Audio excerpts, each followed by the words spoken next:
And the rest of you must be their Parents. yeah, moms and dads.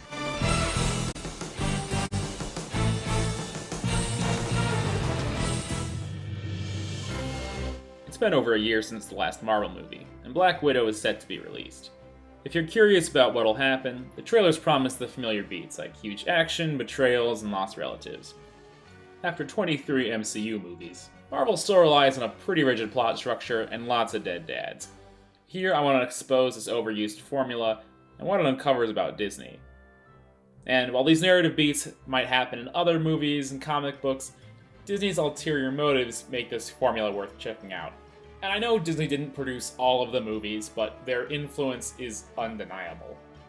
This formula works for older movies, newer movies, origin stories, and sequels alike. We introduce our hero, who's challenged by a missing loved one. They're almost always dead or a dad, so we'll call them Dead Dad. We introduce a villain, but they're a red herring. The real villain is someone from the hero's past, who reminds him that Dead Dad did shady stuff to stay in power. The villain is jealous of Dead Dad's power, and the hero reaches a low point, but the memory of Dead Dad keeps them going. The hero and villain fight, usually in some place that Dead Dad's legacy represents. The hero wins, and their admiration for Dead Dad carries on. Many Marvel movies are really entertaining, and the trope of reconnecting with a lost parent isn't a bad thing. The problem is what Disney uses this formula to say. But first, a theme that unites the MCU goes something like this. It's about legacy. You can challenge tradition as long as you end up reaffirming it. And by challenging tradition, I mean anything the hero is nostalgic for, like their parents, the authority figures they support, etc.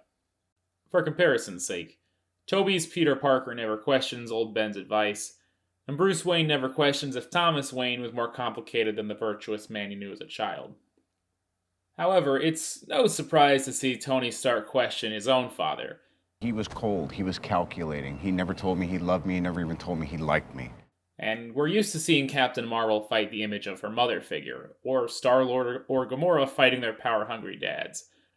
This trope is probably no more evident than in Thor Ragnarok, where our hero destroys his own kingdom, while coming to terms with the less friendly ways Odin came to power. Is this some ever-changing evaluation of historical images, telling us that popcorn movies should be more political? Maybe sometimes. The goofy Thor comedy ends with a ship of refugees, but overall it's the opposite. Marvel's Dead Dad trope argues in favor of tradition. Recent Disney reboots question our nostalgia goggles, but end up reaffirming the property we're nostalgic for. Episode 7 begins with an old hero criticizing a fan for worshipping Star Wars, but by the end, he gives his life for the fight. And the same thing happens in the sequel. These movies keep telling us to let the past die, but every time there's an opportunity to do that, it's a fake out. About the mask? Well done. I like it.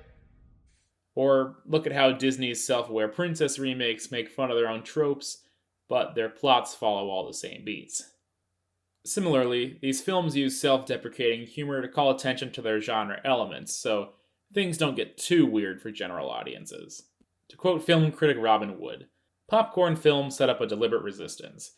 They are so incessantly not serious, so knowing about their own escapism, to raise serious objections to them is to run the risk of looking a fool, or worse, the spoil sport.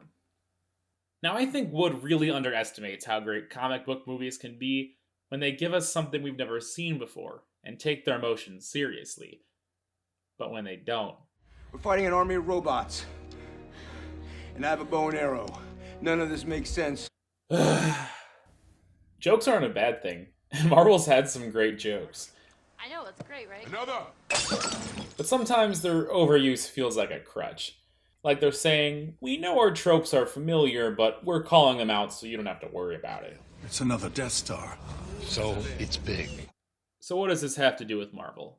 Disney's MO is to cultivate a perfect image for themselves. They do this through their consistent creative choices and a firm grasp of the zeitgeist.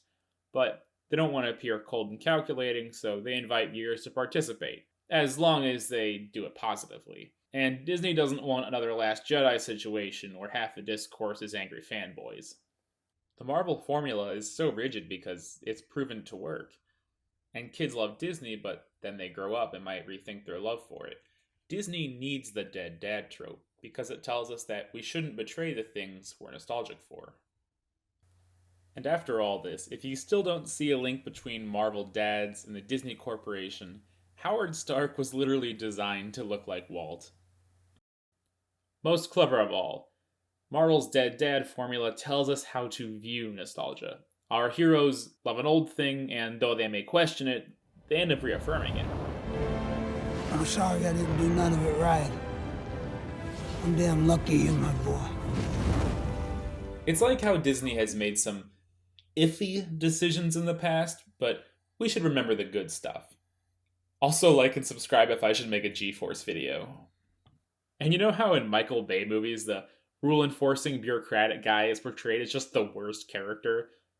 In Marvel movies, they're the secret weapon that saves the day. The Marvel formula tells us that it's the calculating corporate suits who are heroes, and people who don't buy into nostalgia are villains. Black Panther was criticized specifically for this.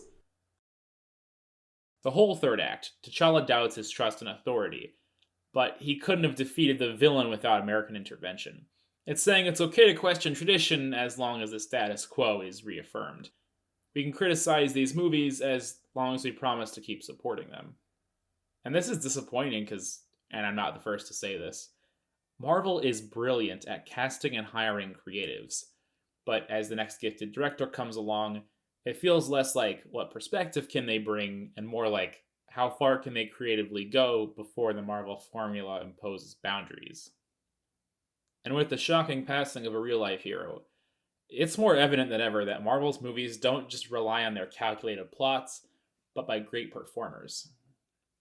Is Marvel doomed to repeat the same plot forever? Is Hawkeye going to keep reviewing these movies while we're watching them? I don't think so. WandaVision is awesome. And though it features a ton of dead loved ones, the new episodic structure keeps things fresh. The story isn't about Wanda reaffirming her trust in authority, but about how she has all this trauma she needs to come to terms with, and that her nostalgia for classic TV is only a band-aid. Hopefully WandaVision proves to Disney that it's okay to change up their formula, but until then, here's to Black Widow, which is probably about her recognizing her family's faults and still loving them, which pisses off an old acquaintance who liked her better when she wasn't so sentimental, and then she defeats him where they used to grow up, but a government agent saves the day, and probably a dead dad. Hey everyone, thanks for checking this out. This is my first video on YouTube, so if you liked it or if you didn't, let me know what you thought in the comments so I'd know what you'd like to see going forward. And like I said, if you haven't seen it already, check out WandaVision. It's super cool, and I think Marvel and Disney are learning from their mistakes. I'd love to see what they're doing on Disney Plus going forward. And even though I might have complained about Marvel and Disney, it's because I really like their movies, and I know what they're capable of. They hold themselves to a high bar, and they know how to adapt to the audience's interests like no other studio. Also check out G-Force.